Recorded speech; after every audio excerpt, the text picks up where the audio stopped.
আসসালামু আলাইকুম। প্রবাস মানে দেশের মানুষের জানে যে অনেক শান্তি।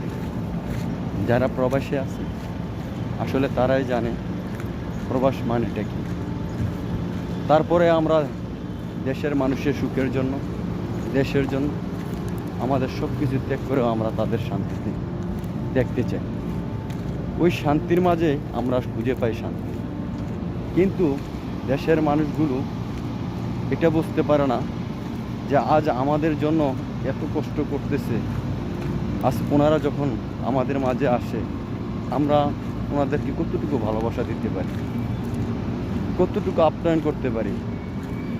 এটা আসলে ওই প্রবাসীরা যখন দেশে যায় তখন সে বুঝতে পারে যে তার পাশের মানুষগুলা যতটুকু বাইরে থাকা অবস্থা, টাকা যখন দেশেতে পাঠাইছে কত ভালোবাসা ছিল ফোনের মাধ্যমে, আর এখন যখন পাশে আসছে সে অনুভূতি পায় যে তার প্রতি তার ভালোবাসা কতটুকু। এই হচ্ছে প্রবাসের মানে।